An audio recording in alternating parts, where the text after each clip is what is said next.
Hello student, मैं अरविंद कुमार गोस्वामी किशोरी देवी शिक्षण प्रशिक्षण सेवा संस्थान के यूट्यूब चैनल में आपका स्वागत करता हूं। जो लोग नए हैं, इस साल के 2024-26 बैच के जो स्टूडेंट हैं, उन लोगों के लिए मेरी विशेष हिदायत है कि आप लोग इस वीडियो के माध्यम से अपने पढ़ाई को ज़रूर जारी रखिए, जो आपके बहुत काम की चीज़ है। आपका सिलेबस पढ़ाई हो रहा है।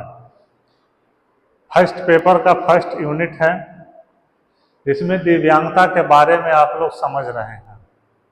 दिव्यांगता क्या है, इसी के बारे में मैं आप लोगों को बता रहा हूं। दिव्यांगता क्या है, ये वीडियो जो है VI, HI और IDD तीनों के लिए है, क्योंकि जो दिव्यांगता होती है सेम होती है। RPWD एक्ट है, उसमें सारी दिव्यांगता के लिए क्या एक्ट में बनाया गया है, तो इसमें कोई डिफरेंसेज नहीं होता है। डिफरेंसेज आपको आगे चल के मिलेगा। ये बेसिकली है। तो आज हम स्टार्ट करेंगे कि दिव्यांगता के कारण, इसके रोकथाम, व्यापकता और जनसांख्यिकी प्रोफाइल का अवलोकन, राष्ट्रीय और वैश्विक। पिछले दिनों भी हम चर्चा किए थे बेंचमार्क दिव्यांगता क्या है।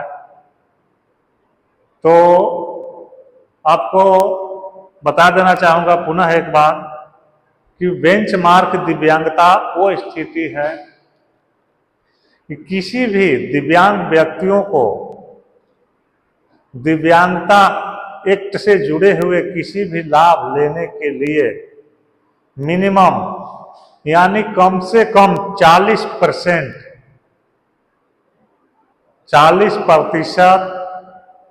दिव्यांग होना जरूरी है। जो मेडिकल बोर्ड उनका एग्जामिन करेगा, वो बोर्ड उनके शारीरिक स्थिति पर या मानसिक स्थिति जो भी है, बौद्धिक क्षमता, उसका असेसमेंट किया जाता है। उसी के अनुसार परसेंटेज दिया जाता है। तो जब तक 40% मिनिमम नहीं होगा वो कोई लाभ नहीं ले पाएंगे। अगर 39 भी हो जाएगा तो वो लाभ नहीं ले सकते हैं। इसी को बेंचमार्क दिव्यांगता कहा जाता है। दिव्यांगता के कारण क्या है? किसी स्थिति या दिव्यांगता की व्यापकता महामारी विज्ञान द्वारा निर्धारित की जाती है। महामारी विज्ञान क्या है? जो विज्ञान की एक शाखा है, उन कारकों के अध्ययन से संबंधित हैं जो व्यक्तियों के समूह में बीमारी, दोष, दिव्यांगता या मृत्यु और घटना और वितरण को प्रभावित करते हैं। WHO वैश्विक एक संस्था है, वर्ल्ड हेल्थ ऑर्गेनाइजेशन, जो व्यक्ति या व्यक्तियों के समूह में कोई बीमारी होता है तो उसके बारे में एडवाइजरी जारी करती है। उसका गहन अध्ययन करने वाले लोग हैं, हमारे वैज्ञानिकों की टीम है। मृत्यु दर, इस सब को पूरा कैलकुलेट किया जाता है और उसको फिर डेटा कलेक्ट करके पब्लिश किया जाता है। महामारी विज्ञान में किसी आबादी में किसी स्थिति के मामलों की संख्या का निर्धारण या अनुमान लगाना शामिल है। इसके अलावा यह इस अनुमान को आबादी के अन्य वर्गीकरण जैसे कि आयु, लिंग और सामाजिक वर्ग से जोड़ने का प्रयास करता है।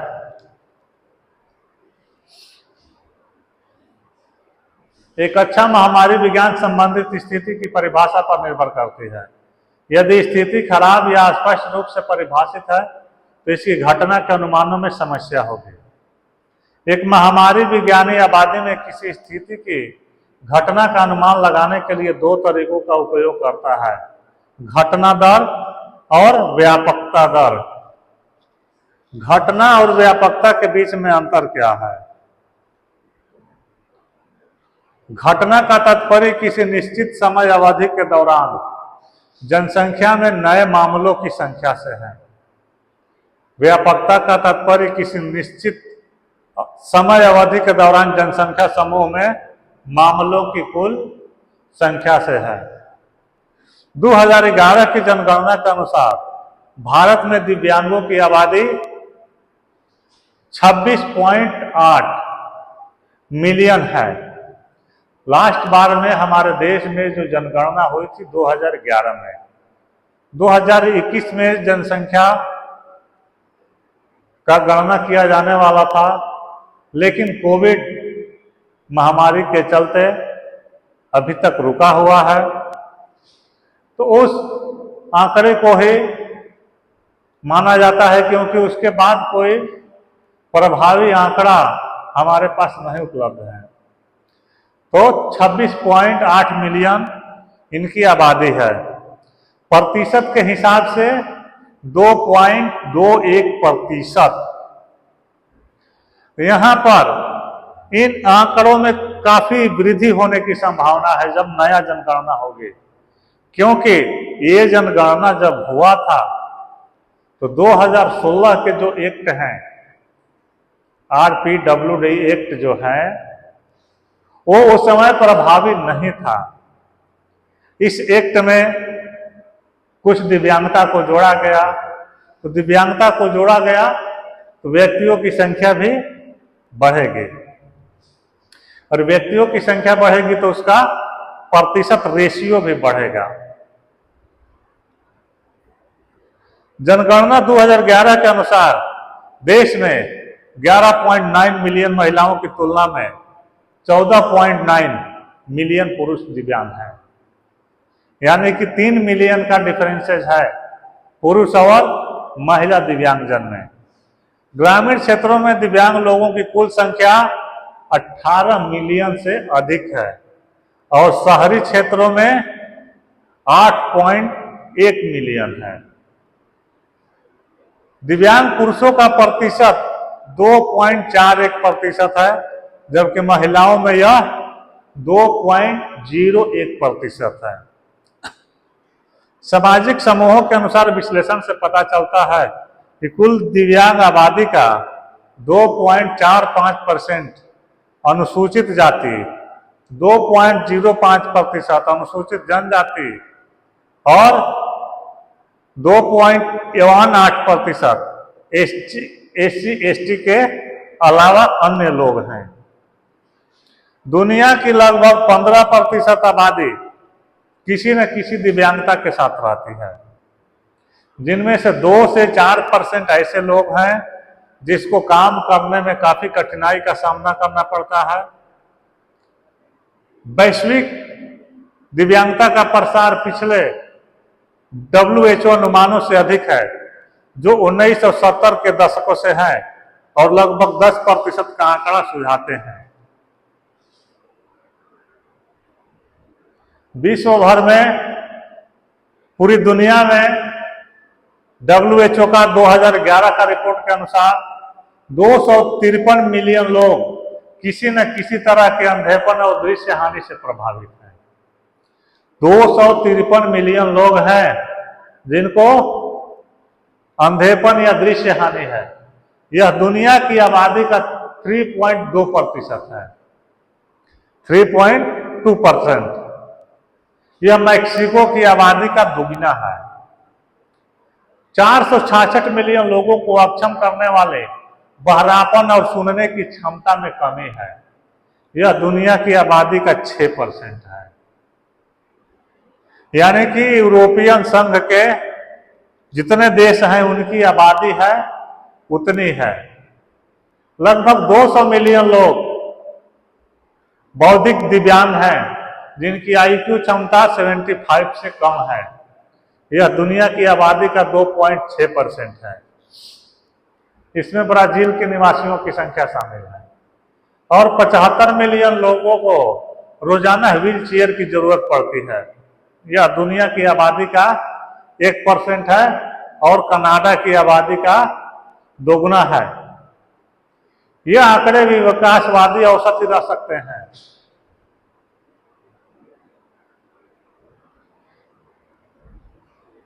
दिव्यांगता के कारण क्या है?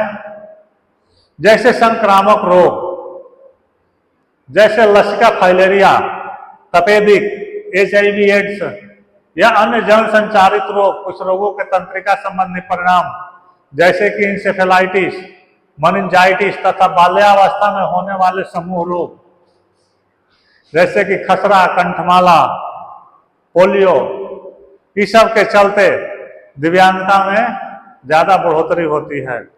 तो खसरा, कंठमाला या पोलियो माइलाइटिस जो रोग है, इनका टीका बच्चों को लगाया जाता है, गर्भवती महिलाओं को लगाया जाता है,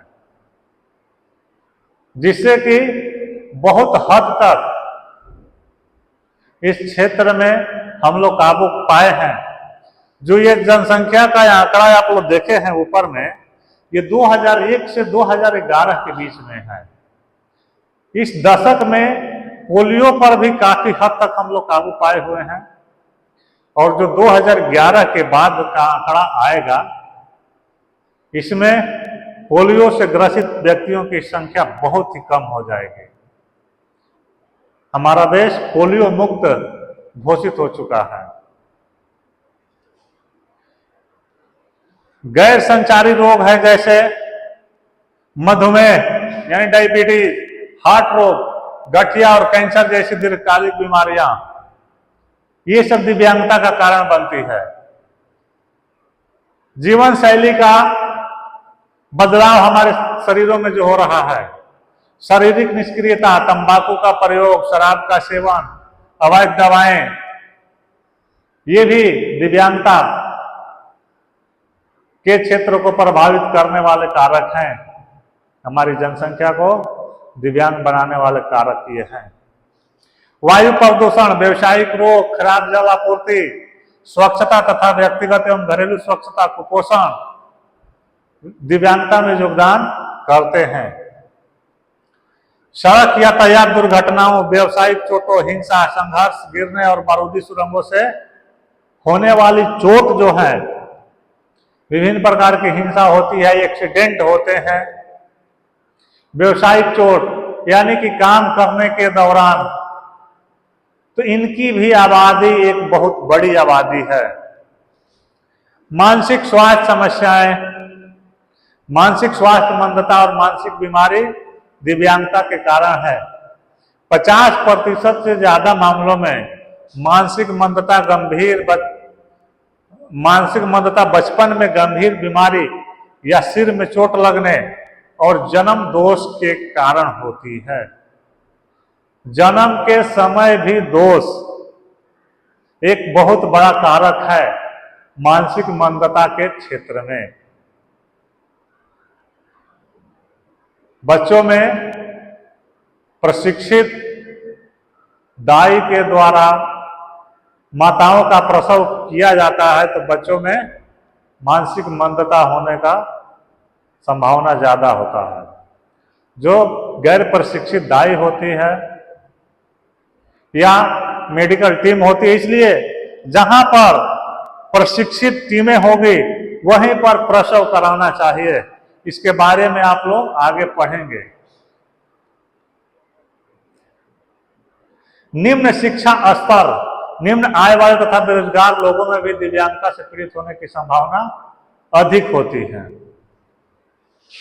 दिव्यांगता की रोकथाम क्या है? प्रारंभिक रोकथाम क्या है? शुरुआत से पहले की गई कार्रवाई, जैसे विभिन्न प्रकार के टीके दिए जाते हैं। द्वितीयक रोकथाम में दिव्यांगता की प्रगति को उसके आरंभिक चरण में ही रोक देती है और जटिलताओं को रोकती है। तृतीयक रोकथाम में क्या है? दिव्यांगता को कम या सीमित करने के लिए दिव्यांगता के कारण होने वाली पीड़ा को कम करने के लिए उपलब्ध सभी उपाय।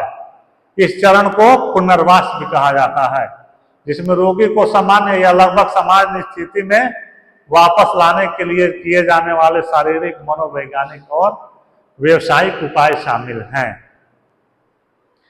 यह बहुत ही महत्वपूर्ण है कि महिलाएं अपनी गर्भावस्था और प्रसव के तुरंत बाद की अवधि के दौरान और अपने बच्चों के लिए भी विशेष रूप से बचपन की शुरुआती अवधि के दौरान पर्याप्त और प्रभावी निवारक उपाय करें, ताकि उनमें दिव्यांगता और दिव्यांगता की घटनाओं को काफी हद तक कम किया जा सके। हमें अपने समाज में अपने आसपास लोगों को शिक्षित करना होगा कि महिलाएं अपनी गर्भावस्था और प्रसव के तुरंत बाद की अवधि जो होती है वो बच्चों के लिए बहुत ही क्रिटिकल होती है। उस समय उन्हें विशेष ध्यान देना होता है। गर्भावस्था के दौरान खान पान का विशेष ध्यान रखना होता है और प्रसव जो है वो प्रशिक्षित मेडिकल टीम द्वारा ही की जाए। गैर प्रशिक्षित या विभिन्न जो मार्केट में उपलब्ध ऐसे लोग हैं जिनको पास कोई न डिग्री है न कोई अनुभव है, वैसे लोग भी पैसों के लालच में अपना क्लिनिक खोल ले रहे हैं। तो वैसी जगहों पर जाने से हमें बचना चाहिए। सामान्य निवारक उपाय क्या है?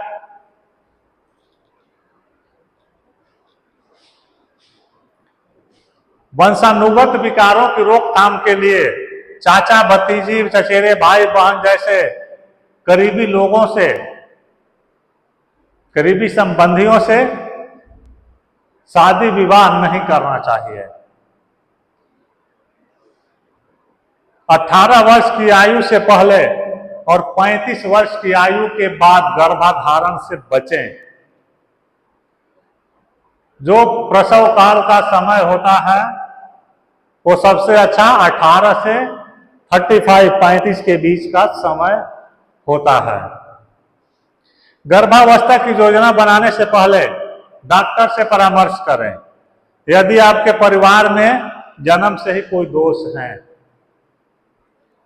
यदि आपको गर्भ धारण करने में कठिनाई हुई हो या बार बार एबॉर्शन, मृत शिशु का जन्म, जुड़वा बच्चे, ऑपरेशन द्वारा प्रसव या बाधित प्रसव काल भी एक दिव्यांगता, बच्चा को दिव्यांग होने के बहुत बड़ा कारण है। यदि प्रसव पीड़ा 12 घंटे से अधिक लंबा चले तो उस स्थिति में हमारे पास जो ऑप्शन बचता है सिजेरियन प्रसव ही कराना होता है। या गंभीर रक्तस्राव हुआ हो, जिनका ब्लड ग्रुप RH निगेटिव है और डायबिटीज है, इन कंडीशनों में डॉक्टरी सलाह जरूरी है। आपके पास 4 ऑप्शन दिया हुआ है कि परिवार के किसी लोगों में पहले से कोई दोष है, दिव्यांगता है, या किसी महिला को बार बार एबॉर्शन हो, मृत शिशु का जन्म हो, जुड़वा बच्चे हो, या बार बार सिजेरियन प्रसव ही हो, तो मेडिकल सलाह जरूरी है। कितना उनमें गैप रखना है, शरीर का अनुपात कितना होना चाहिए, कितना वेट होना चाहिए, ब्लड शरीर में HB की मात्रा कितनी होनी चाहिए, ये सब मेडिकल जांच कराना जरूरी है। उसी के बाद बच्चे की तैयारी करनी चाहिए, नहीं तो बच्चा दिव्यांग होने का संभावना ज्यादा है। और माता पिता में, माता का रक्त समूह निगेटिव है, पिता का पॉजिटिव है, उस कंडीशंस में भी बच्चे पे बहुत बड़ा इफेक्ट पड़ सकता है। गर्भावस्था के दौरान क्या देखभाल करनी चाहिए? जैसे आप लोगों को पता होगा, सुने होंगे कि गर्भवती महिलाओं को भारी बोझ उठाना, खेतों में या अन्य दुर्घटना से बचना चाहिए, जैसे टेबल पर, मेज पर, कुर्सी पर चढ़ करके कोई काम नहीं करना चाहिए, किसी चीज को उतारना नहीं चाहिए, वजन नहीं उठाना चाहिए, और बिना मेडिकल जांच के, बिना मेडिकल प्रैक्टिशनर के कोई भी दवाई और औषधि से बचना चाहिए। ये नहीं कि किसी भी दुकान से हम दवा लेकर कोई दवा खा लें। फिसलन वाली जमीन है जहां पर फिसलने की संभावना है, गिरने की संभावना है, वैसी जगहों पर जाने से बचें। धूम्रपान, तंबाकू चबाना, शराब और नशीले पदार्थों का सेवन करने से माताओं को बचना चाहिए। इन सब का प्रभाव भी बहुत ज्यादा होता है। बार बार एक्सरे नहीं कराना चाहिए। खसरा, कंठमाला जैसी बीमारियों के संपर्क में आने से बचना चाहिए और 3 महीना के पहले उसका टीका लेना चाहिए। यौन रोग से पीड़ित व्यक्ति के साथ यौन संबंध बनाने से बचें। शीशा विषाक्तता के प्रति सावधानी बरतें। सुरमा और काजल के अधिक प्रयोग से बचना चाहिए। सुरमा और काजल का प्रयोग गर्भवती महिलाओं को ज्यादा नहीं करना चाहिए। हरी पत्तेदार सब्जियां प्रोटीन और विटामिन से भरपूर संतुलित और पौष्टिक आहार लेना चाहिए।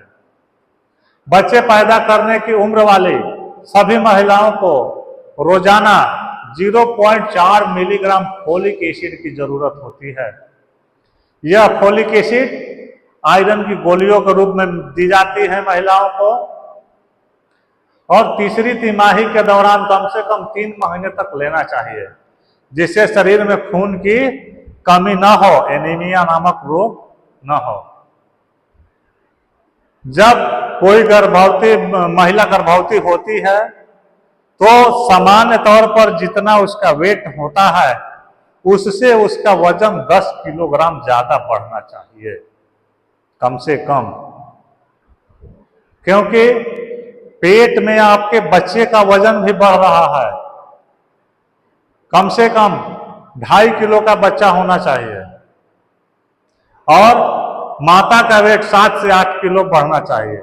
दोनों को जोड़ दिया जाता है तो 10 किलोग्राम से ज्यादा आपके शरीर का वेट बढ़ना चाहिए। टीटनेस का टीका लगवाना जरूरी होता है। उच्च जोखिम वाली महिला किनको कहा जाएगा? जिनका वजन 38 किलोग्राम से कम होगा। जिस भी महिला का वजन 38 किलोग्राम से कम होगा उनको गर्भावस्था के दौरान काफी परेशानी का सामना करना पड़ेगा।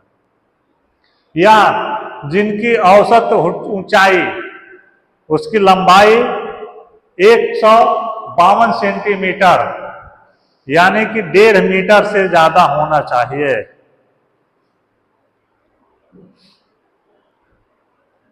गर्भावस्था के दौरान वजन बढ़ना लेस देन 6 किलोग्राम, कम से कम 6 किलोग्राम तो वजन बढ़ना एकदम जरूरी ही है। HB 8 मिलीग्राम से कम नहीं होना चाहिए। बार बार गर्भधारण हो, गर्भपात समय से पहले प्रसव का इतिहास हो, उसे सामान्य बच्चा पैदा करने के लिए विशेषज्ञ प्रसव पूर्व देखभाल मिलनी चाहिए। पैरों में सूजन, लगातार सिर दर्द, बुखार, पेशाब करने में कठिनाई या दर्द, रक्तस्राव और आंखों का पीलापन होने पर डॉक्टरी सलाह अवश्य लें। ये था जन्म से पहले प्रसव काल के दौरान सब बरती जाने वाली सावधानियां। अब आगे है जन्म के समय देखभाल। जब जन्म होता है बच्चे का उस समय क्या सावधानी बरतनी चाहिए?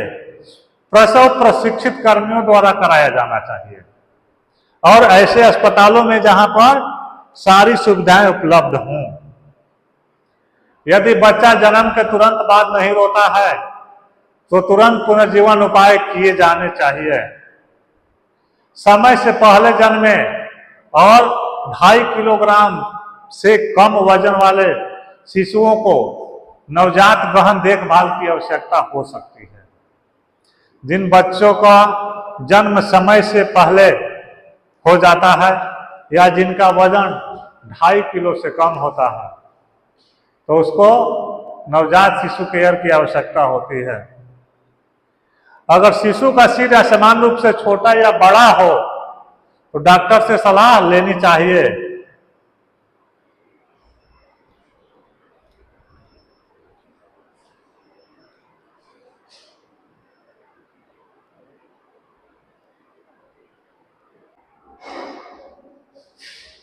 अगर बच्चे का सिर छोटा या बड़ा दिखाई दे तो डॉक्टरी सलाह लेना चाहिए, जैसे बाल रोग विशेषज्ञ से।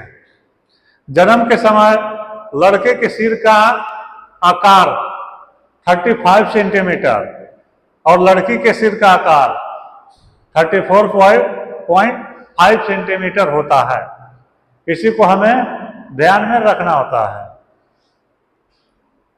बच्चे को संक्रमण से बचाने के लिए जन्म के तुरंत बाद स्तनपान शुरू कर देना चाहिए।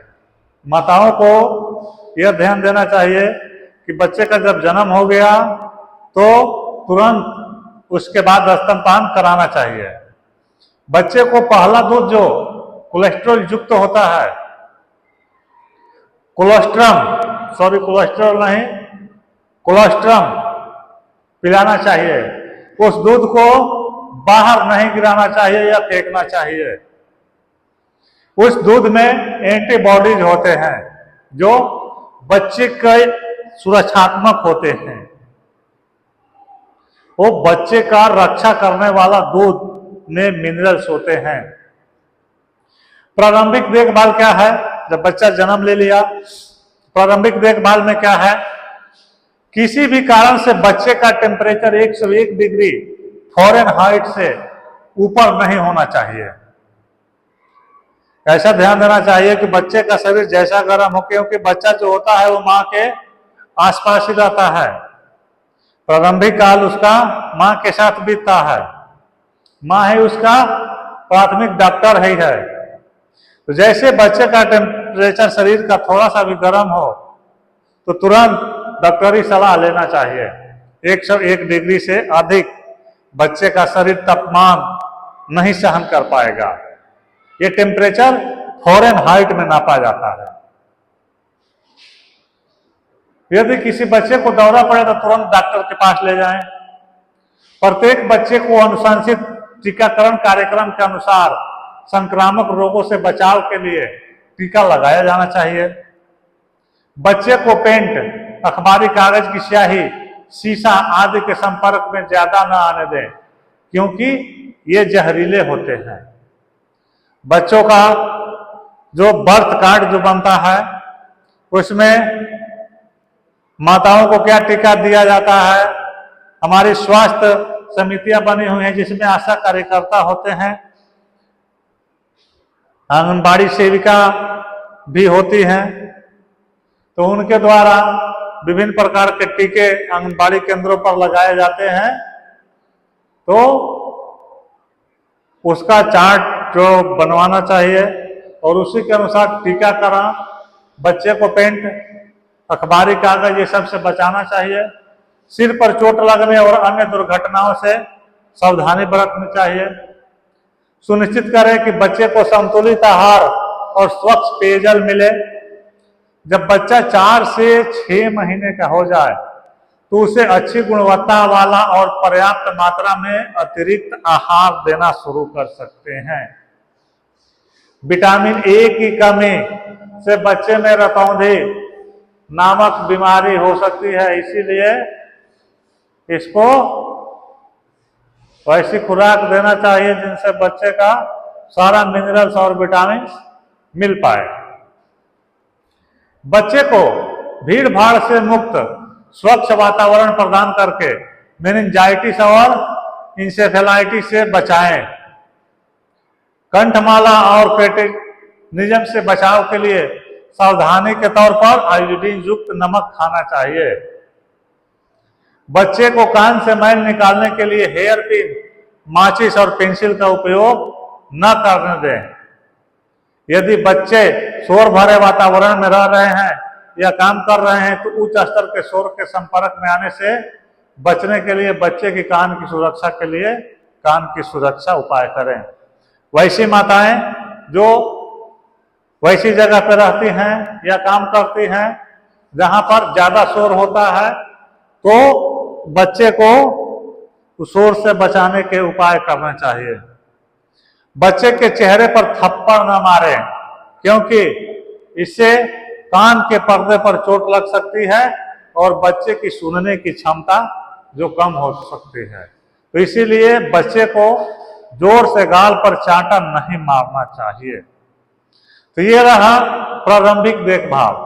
यहाँ पर आप तीनों प्रसव के पूर्व क्या सावधानियां हैं, प्रसव के दौरान क्या सावधानियां हैं और प्रसव के बाद यानी बच्चे का बचपन, इन सब के बारे में जान गए। हमें आशा है कि आप अच्छे से इस चैप्टर को समझ गए होंगे क्योंकि ये पहला चैप्टर है। इसके आगे आपको थोड़ा और कठिन चैप्टरों का सामना होगा। ये प्रारंभिक दिव्यांगता का कारण, उसका असेसमेंट था, उसकी सोच क्या है लोगों के प्रति, तो इससे संबंधित जैसा कि आप लोगों को जानकारी है कि जो भी आज पढ़ाई होता है उससे संबंधित एमसीक्यू मल्टी चॉइस क्वेश्चन आपको दिए जाते हैं। जो क्वेश्चंस बहुत ही उपयोगी हैं। विकासात्मक दिव्यांगता का मुख्य कारण क्या है? इसके 4 ऑप्शन हैं आपके पास। आनुवंशिक कारण, शारीरिक चोट, भावनात्मक तनाव या सामाजिक वातावरण। तो विकासात्मक दिव्यांगता का जो पहला मुख्य कारण है वह है आनुवंशिक। बुद्धि संबंधी दिव्यांगता को मापने के लिए कौन सा पैमाना सबसे अधिक प्रयोग किया जाता है? आईक्यू परीक्षण, ईक्यू परीक्षण, एसक्यू परीक्षण, एक्यू परीक्षण। तो यहां पे आपके लिए पहला क्वेश्चन सही है, IQ. Attention deficit hyper activity disorder, ADHD का मुख्य कारण क्या है? ध्यान की कमी, अत्यधिक वजन, अत्यधिक नींद या सामाजिक अलगाव। इसका सही ऑप्शन है, सही आंसर है ध्यान की कमी। डिसलेक्सिया किस प्रकार की दिव्यांगता है? शारीरिक दिव्यांगता, बौद्धिक दिव्यांगता, विकासात्मक दिव्यांगता या भाषाई दिव्यांगता? ये है भाषाई दिव्यांगता। डिसलेक्सिया के बारे में आप आगे पढ़ेंगे।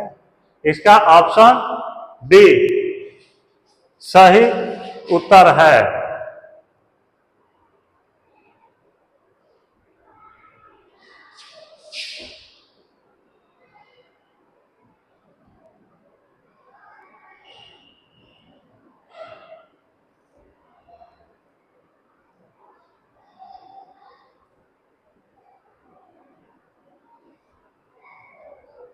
ऑटिज्म स्पेक्ट्रम डिसऑर्डर एएसडी में सबसे सामान्य चुनौती क्या है? दृष्टि समस्याएं, श्रवण समस्याएं, सामाजिक संवाद समस्याएं या शारीरिक समन्वय समस्याएं? तो इसका सही उत्तर है सामाजिक संवाद समस्याएं। डाउन सिंड्रोम का प्रमुख कारण क्या है? अतिरिक्त गुणसूत्र 21, अतिरिक्त गुणसूत्र 13 की कमी, गुणसूत्र 18 की कमी या अतिरिक्त गुणसूत्र 15। तो इसका सही आंसर होगा अतिरिक्त गुणसूत्र 21। बुद्धि संबंधी दिव्यांगता वाले व्यक्ति को किस प्रकार की सहायता की सबसे अधिक आवश्यकता होती है? तो इसका 4 ऑप्शन आपके पास है। शारीरिक सहायता, सामाजिक और भावनात्मक समर्थन, वित्तीय सहायता या कानूनी सहायता। इसका सही आंसर होगा सामाजिक और भावनात्मक समर्थन। जोफ्रेनिया किस प्रकार की दिव्यांगता के तहत आता है? मानसिक दिव्यांगता, शारीरिक दिव्यांगता, बौद्धिक दिव्यांगता या विकासात्मक दिव्यांगता। तो जोफ्रेनिया जो है वो मानसिक दिव्यांगता के तहत आता है। बुद्धि संबंधी दिव्यांगता वाले बच्चों के लिए सबसे प्रभावी शिक्षण विधि क्या है? सामान्य शिक्षा विधि, विशेष शिक्षा विधि, ऑनलाइन शिक्षा विधि या स्वयं शिक्षण विधि? इसका सही आंसर है विशेष शिक्षा विधि। अगला क्वेश्चन है विलियम सिंड्रोम का मुख्य लक्षण क्या है? मांसपेशीय कमजोरी, दृष्टि हानि, हृदय समस्याएं या उच्च रक्तचाप? इसका सही आंसर होगा हृदय समस्याएं। तो ये आपके स्क्रीन पे था ऑब्जेक्टिव क्वेश्चन। इस ऑब्जेक्टिव क्वेश्चन को ध्यान से आप हल करेंगे तो ये बहुत परीक्षा उपयोगी ऑब्जेक्टिव क्वेश्चंस हैं। तो आज के चैप्टर में बस इतना। आगे का यूनिट कल लास्ट खत्म होगा।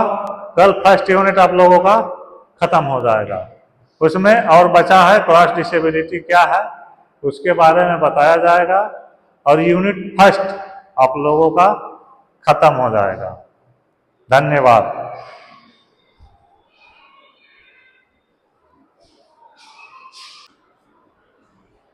हेलो दोस्तों, मैं अरविंद कुमार गोस्वामी आज किशोरी देवी शिक्षण प्रशिक्षण सेवा संस्थान के यूट्यूब चैनल में आपका स्वागत करता हूं। आज आप लोगों का फर्स्ट ईयर का फर्स्ट चैप्टर का ये लास्ट टॉपिक है। इसके बारे में मैं आज आप लोगों को बताना चाहूँगा। जिन लोगों का एडमिशन हो चुका है वो हमारे चैनल को सब्सक्राइब कर लेंगे, क्योंकि उनके लिए बहुत ही उपयोगी ये वीडियो डाला जा रहा है हमारे कॉलेज के माध्यम से। यूपी 110 हमारे कॉलेज का कोड है। आप लोगों को मैं एक सूचना देना चाह रहा हूं कि एडमिशन का पोर्टल बंद हो गया था, जिससे बहुत असुविधा हुई। जिनका भी एडमिशन बाकी है, हमारे यहाँ कुछ सीटें अभी खाली हैं, ज़्यादा तो सीटें नहीं हैं। आईडीडी में हमको लग रहा है कि 3-4 सीट खाली है और HIVI मिलाकर के टोटल 10 से 15 सीटें खाली हैं। तो जिन लोगों को एडमिशन लेना है अपने दोस्तों को, मित्रों को, रिलेटिव को बता सकते हैं। एडमिशन का पोर्टल खुल चुका है, कल से ही खुला हुआ है 1 अगस्त से। और जैसे ही हम लोगों का सीट भर जाएगा, एडमिशन की प्रक्रिया समाप्त हो जाएगी, क्योंकि सीमित सीटें बची हुई हैं। मैं अरविंद कुमार गोस्वामी और किशोरी देवी शिक्षण प्रशिक्षण सेवा संस्थान के यूट्यूब चैनल में आपका स्वागत करता हूं। जो नया एडमिशन लिए हैं उनसे मैं कहना चाहूँगा कि अभी तक हमारे चैनल से नहीं जुड़े हुए हैं वो जुड़ जाएं, उसको सब्सक्राइब कर लें, ताकि डेली उनके पठन पाठन से संबंधित जो भी वीडियो डाली जा रही है उन तक पहुंच जाए। जब तक रेगुलर क्लासेज नहीं चालू हो रहा है, अभी एडमिशन की प्रक्रिया चल रही है। जिनका एडमिशन हो चुका है उनको मैं एक बार पुनः बताना चाहूँगा कि उनका तो एडमिशन हो चुका था, उसके बाद पोर्टल बंद हो गया था कुछ दिनों के लिए। अभी पोर्टल फिर से खुला हुआ है, इसमें एडमिशन की प्रक्रिया प्रारंभ हुई है। यह पोर्टल 1 अगस्त से खुला है, जो कुछ दिनों तक रह सकता है।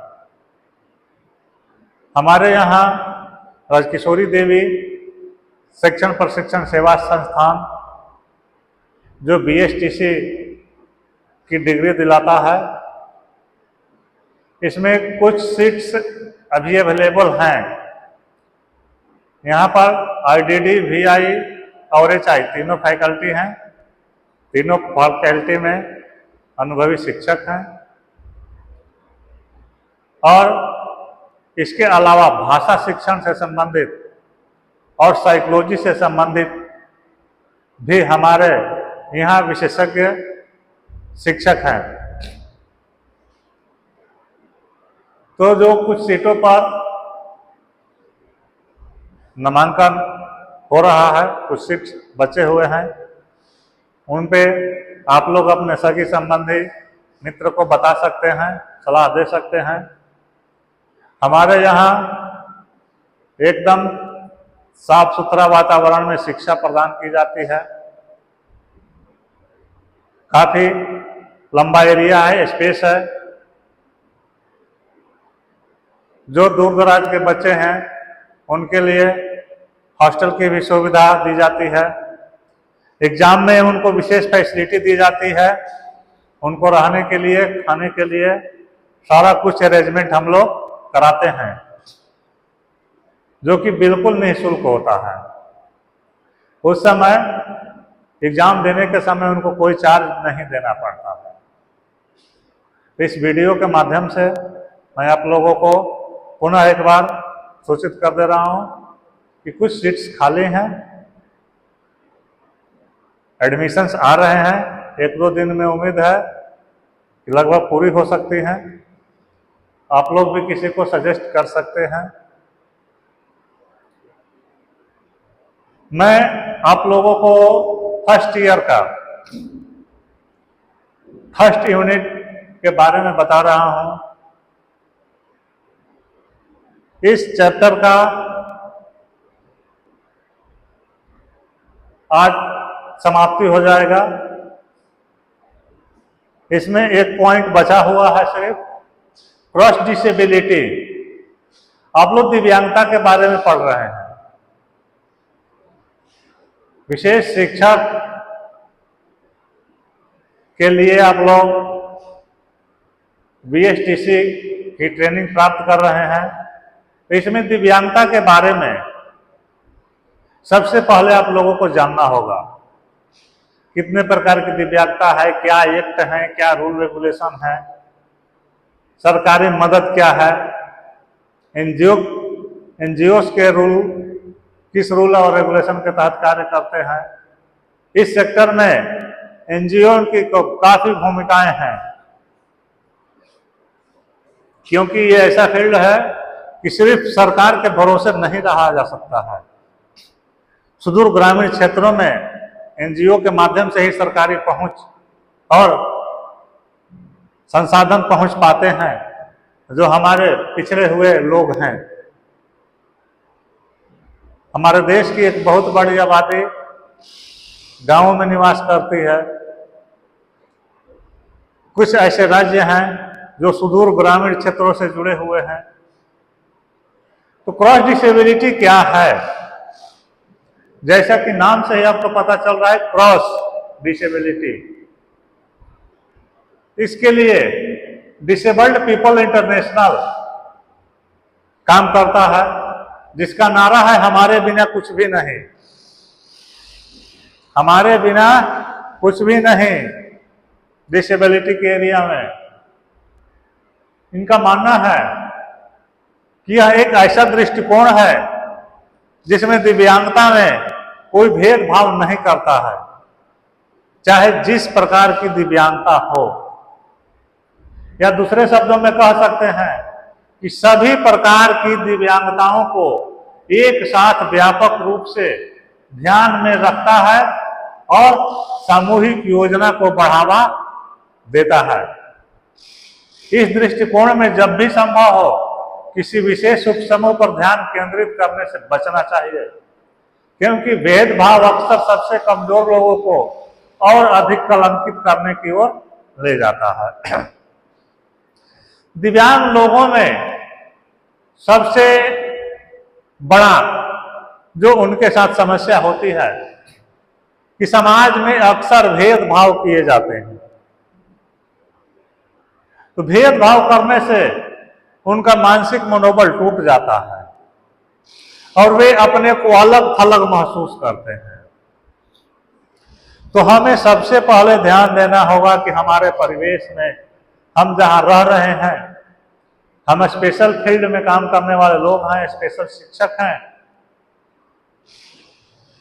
तो कम से कम अपने समाज को इतना तो जागरूक कर सकते हैं कि डिसेबल्ड लोग जो हैं वो सिर्फ प्राकृतिक देन नहीं है।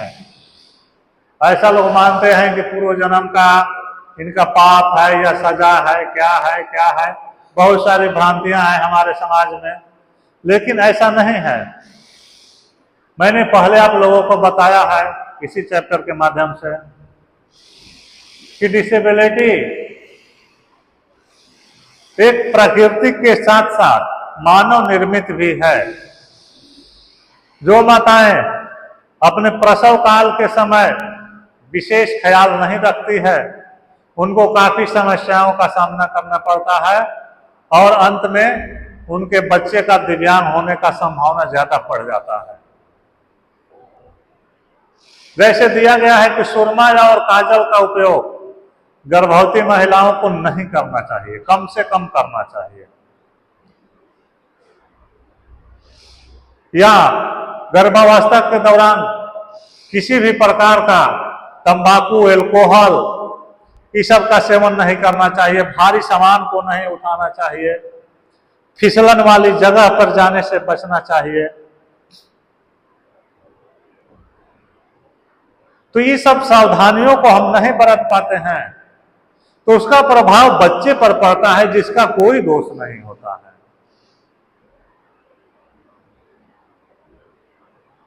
और जन्म के बाद उसको अलग थलग कर दिया जाता है, ऐसा नहीं होना चाहिए। बच्चे के जन्म के समय भी बढ़िया हॉस्पिटल, बढ़िया का मतलब यह नहीं कि बहुत महंगा हो, वहां पर प्रशिक्षित देश के सभी जिलों में, सभी ब्लॉक में, सब डिस्ट्रिक्ट्स में हॉस्पिटल्स बने हुए हैं जहां पर प्रशिक्षित नर्सेस और डॉक्टर्स की टीम रहती है। बहुत सारे प्राइवेट हॉस्पिटल्स भी हैं। तो जहां पर अच्छी सुविधा हो उस हॉस्पिटल में प्रसव कराना चाहिए। प्रसव के बाद भी बच्चे को ध्यान देना चाहिए। छोटा बच्चा कहीं से गिर ना जाए, ज्यादा गिरना, बार बार गिरना, मस्तिष्क में चोट लगना उसको अपंग बना सकता है। तो ये सब बातें जो है ये हमें ध्यान में देने योग्य है। माताओं को ध्यान में देना होगा, समाज को ध्यान में देना होगा। ऐसा भी कहा गया है कि ब्लड ग्रुप माता और पिता का पॉजिटिव और नेगेटिव होगा, वो भी असर डालता है। नेगेटिव और पॉजिटिव जो ब्लड ग्रुप होगा उससे भी अंतर हो सकता है। अपने नजदीकी रिलेशन में विवाह भी नहीं करना चाहिए, उसका भी असर पड़ता है बच्चों पर। बच्चा दिव्यांग होने की संभावना ज्यादा होती है। सगोत्र विवाह से बचना चाहिए।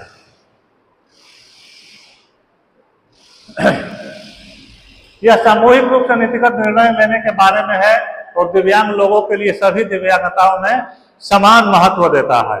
क्रॉस डिसेबिलिटी क्या है?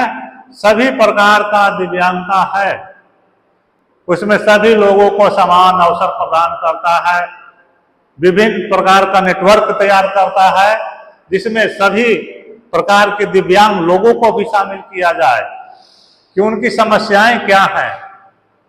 विभिन्न प्रकार के कार्यक्रम आयोजित किए जाते हैं, उन कार्यक्रमों में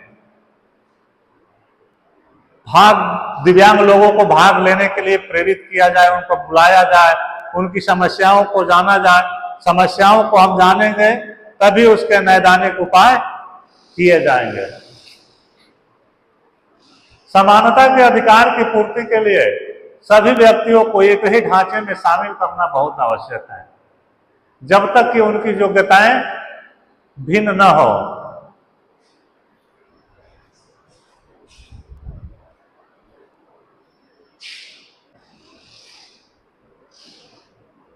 यह सामूहिक रूप से नीतिगत निर्णय लेने के बारे में है और सभी दिव्यांग लोगों को एक समान महत्व देता है। इसमें दिव्यांग लोगों की भागीदारी को सुनिश्चित करता है। क्रॉस डिसेबिलिटी की आवश्यकताएं क्या हैं? समानता के अधिकार की पूर्ति के लिए सभी व्यक्तियों को एक ही ढांचे में शामिल करना बहुत आवश्यक है, जब तक कि उनकी योग्यताएं भिन्न न हो। निर्णय लेने तक बेहतर पहुंच। एक ही संदर्भ में सभी दिव्यांगों, भिन्न रूप से सक्षम लोगों की भागीदारी के बिना उनके अधिकारों और आवश्यकताओं पर निर्णय लेना आसान नहीं है। क्रॉस डिसेबिलिटी में क्या है कि समानता के पूर्ति के लिए सभी व्यक्तियों को एक ही ढांचे में शामिल करना आवश्यक है, क्योंकि जब तक हम सामान्य लोगों में और दिव्यांग लोगों में अंतर को करते रहेंगे, तब तक इस दिशा में हमें आशातीत सफलता नहीं मिल पाएगी।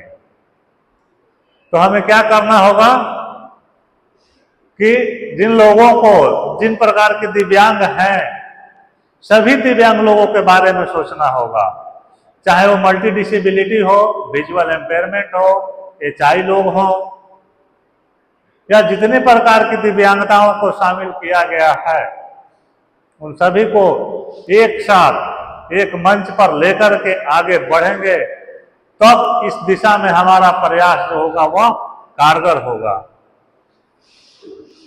निर्णय लेने तक हमें बेहतर पहुंच होनी चाहिए।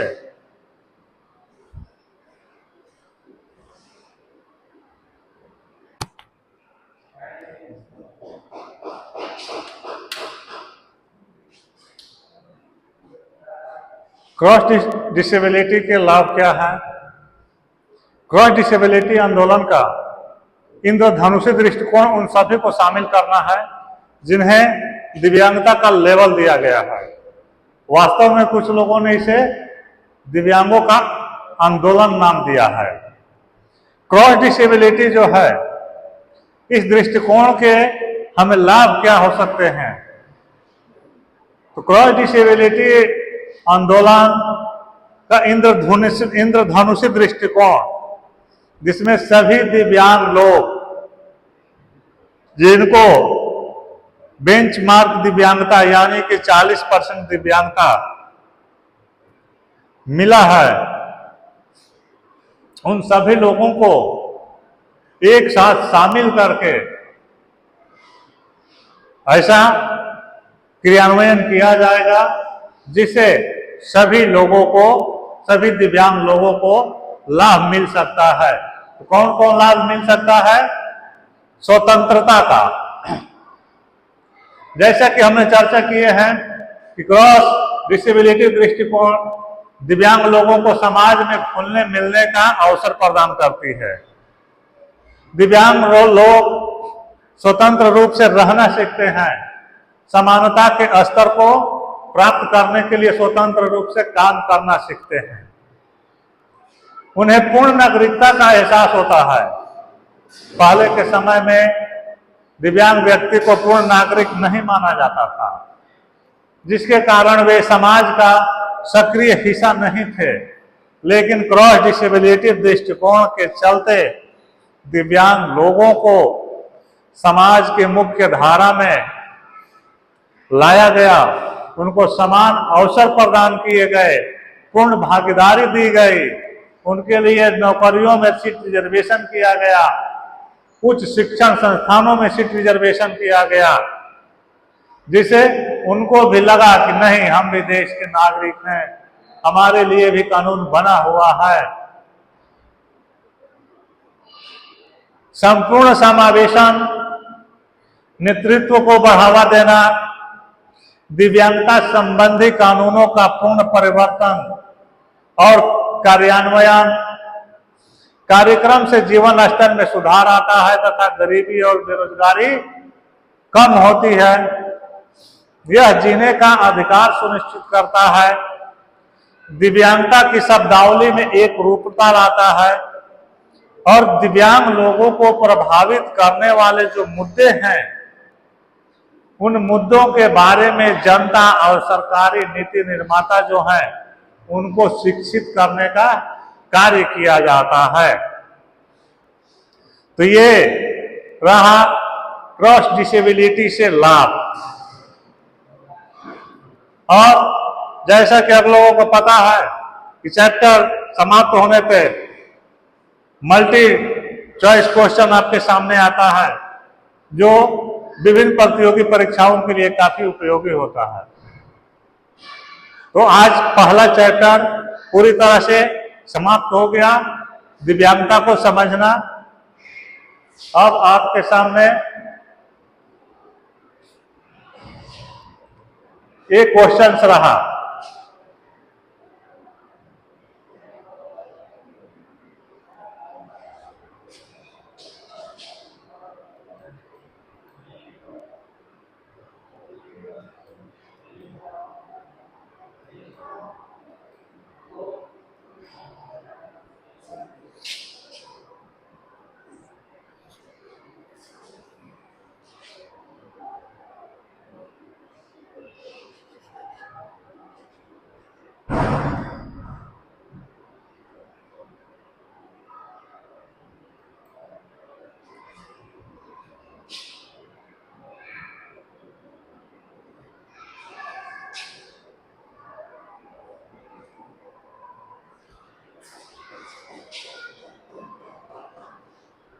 दिव्यांगता से संबंधित ये क्वेश्चन आप लोगों के सामने रहा।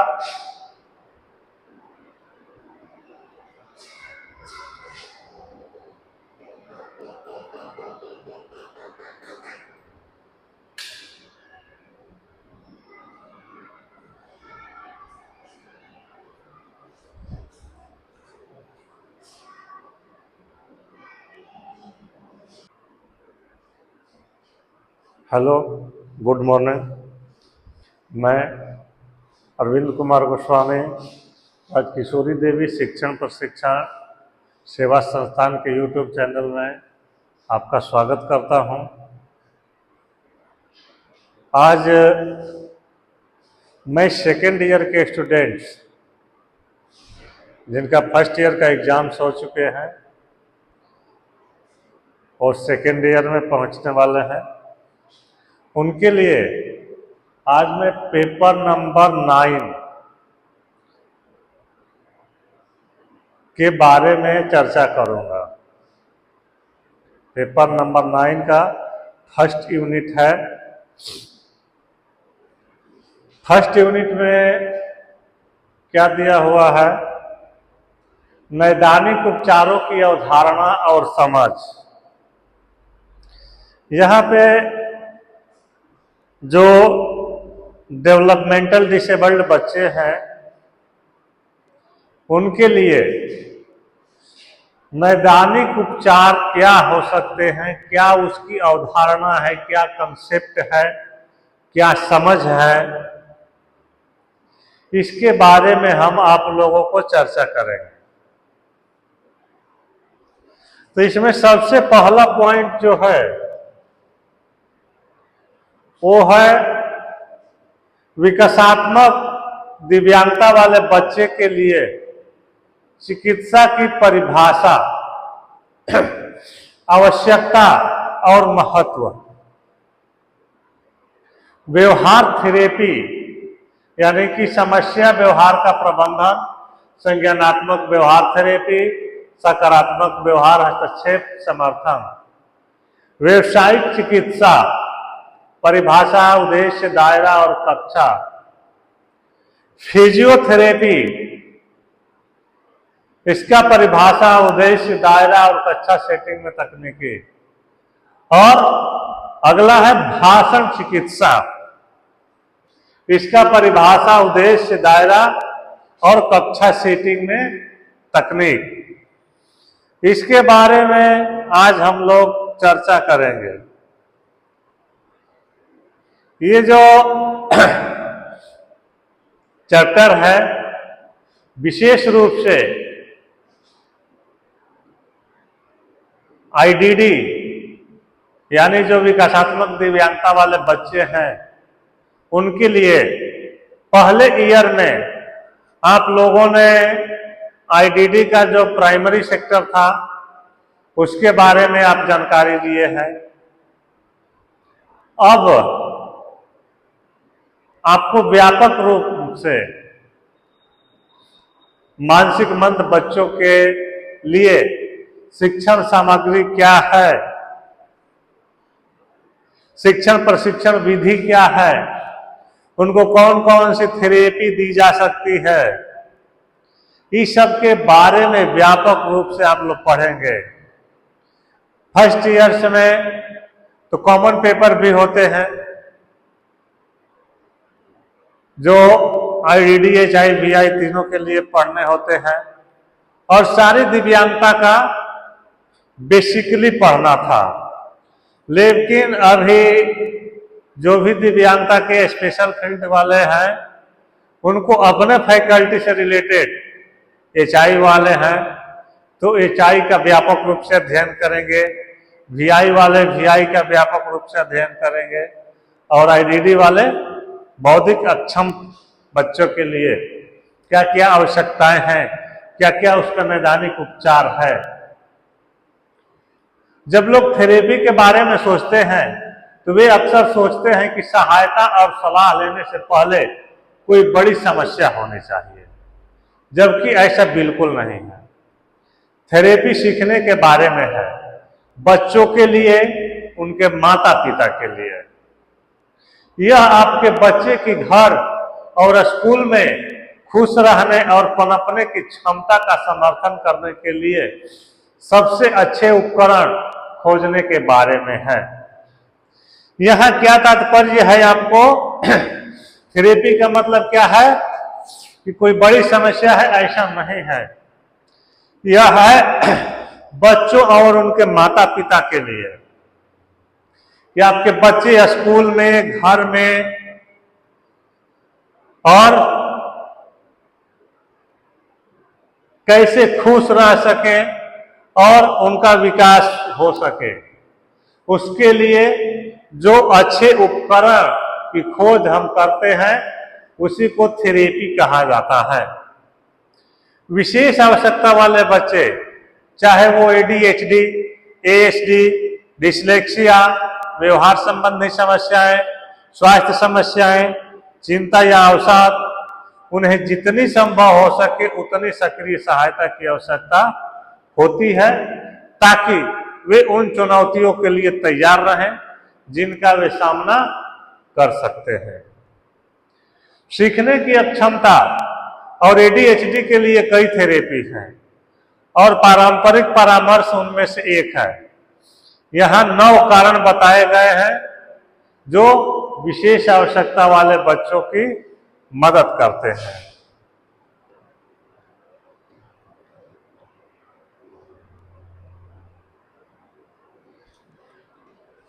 चिकित्सकीय हस्तक्षेप व्यक्तियों या समूहों द्वारा किसी अन्य व्यक्ति की भलाई में सुधार करने के लिए किया गया प्रयास है, जिसे या तो मदद की जरूरत होती है